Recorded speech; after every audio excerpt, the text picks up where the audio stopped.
સુરતના સચિન વિસ્તારમાં આવેલી ગુજરાત ગ્રામીણ બેંકની શાખામાં 2 દિવસ પહેલા ધોળે દિવસે થયેલી ₹4.5 લાખની લૂંટનો ભેદ ઉકેલાયો છે। પિસ્તોલના નાળ છે લૂંટને અંજામ આપનારા લૂંટારોને પોલીસે દબોચી લીધો છે। આરોપી એમેઝોન પ્રાઇમ ડિલિવરીને ફ્રેન્ચાઇઝી લેવા માંગતો હતો, જેના માટે 10 થી 20 લાખ રૂપિયાની જરૂરિયાત હોય પોતાના ઘર નજીક આવેલી બેંકને જ લૂંટી લીધી હતી।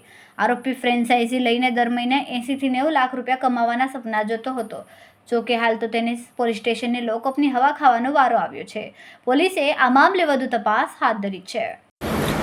ગઈ તારીખ 20/5/2025ના રોજ સુરત નવસારી રોડ પર સચિન જે વિસ્તારમાં સ્વસ્તિક પ્લાઝાના ગ્રાઉન્ડ ફ્લોર પર ગુજરાત ગ્રામીણ બેંક આવેલી છે। આમાં સવારના ટાઈમે 2 મહિલા કર્મચારીઓ હાજર હતા, ત્યારે એક કિસમ પિસ્તલ જેવું હથિયાર બતાવી અને બેંકમાંથી 3,76,000ની લૂંટ કરી અને બંને મહિલા કર્મચારી અને ત્રીજા જે ડેલી વેજીસ ઉપર એક માણસ હતો, ત્રણેયને બંદી બનાવી રૂમમાં પૂરી અને જતા રહ્યા છે। આ બનાવની ગંભીરતા જોઈ વેપન સાથે લૂંટનો બનાવ બનેલો હોય, બેંકમાં બનેલો હોય, લોકલ પોલીસ સ્ટેશન અને ક્રાઇમ બ્રાન્ચની તમામ ટીમો પ્રયત્ન કરતી હતી। એમાં સુરત ક્રાઇમ બ્રાન્ચની ટીમને એક સારી લીડ મળી હતી। લીડના આધારે નાજીસ ઉર્ફે બબલુ સનાઉલ્લા શેખ 22 વર્ષનો છે, જે સાઈનાથ સોસાયટી સુરત નવસારી રોડ ઉપર જ રહે છે। એની ધરપકડ કરવામાં આવી છે। એની પાસેથી એક પિસ્ટલ અને 7 રાઉન્ડ કબજે લેવામાં આવ્યા છે। લૂંટમાં ગયેલા 3,33,000 જેટલી એમાઉન્ટ કબજે લેવામાં આવી છે। લૂંટમાં જે બેંક કર્મચારી છે એનો બેગ પણ પૈસા ભરવા માટે લઈ ગયો હતો, તો એ બેગ કબજે લેવામાં આવ્યું છે। 2 મોબાઈલ અને લેપટોપ બેગ, એરબેગ બધું કબજે લઈ કુલ 3,95,000નો મુદ્દામાલ એમની પાસેથી કબજે લેવામાં આવ્યો છે અને એની હાલ પૂછપરછ ચાલુ છે।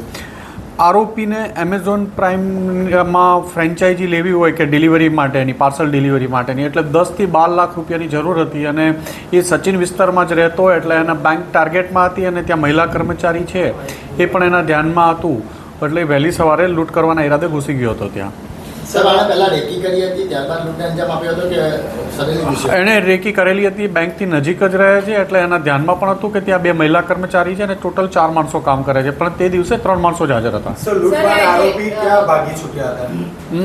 લૂંટ બાદ એ પોતાના ઘરેથી પૈસા લઈ થેલો લઈ અને ભાગેલો હતો। થેલો લઈને સુરતના અલગ અલગ જગ્યા ઉપર ફરતો હતો અને વેડ રોડ પાસેથી ક્રાઇમ બ્રાન્ચની ટીમને મળી હતી। પિસ્તલ એ મુંગેર આરોપી ઓરિજિનલ ચંપારણ ડિસ્ટ્રિક્ટ બિહારનો રહેવાસી છે અને ત્યાં મુંગેર ડિસ્ટ્રિક્ટમાંથી આ 1 માસ પહેલાં લૂંટ કરવા માટે એક દીપક નામના માણસ પાસેથી પિસ્તલ અને 7 રાઉન્ડ લઈ આવેલો હતો।